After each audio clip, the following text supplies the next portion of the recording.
Аяты сабы Русия Федерациясының елчілігі янында Эрвин Қайда деген 39-й акция кечті.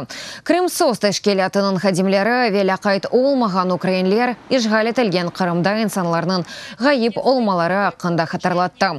Русия ишғаленден сон ярымадада 43 инсан хырсызланды. Оларның чоқысы Қырымдадарлар. 15-ші аляда ғайып. Олар арасында Бахчисарайда милли мәжлис азасы Эрвин Ибрагимов.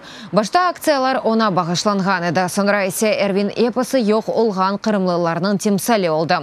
Фаалер перформанс көстірді. Анда балалар хырсызланғанларының ақрабалары оларыны қач күнді ваманда құтырғанларыны әсапладылар. Ми намагалися ці цифри порівняти. Бу рақамларны яшайыш елларының сайысынен бірлештірмеге тырыштық.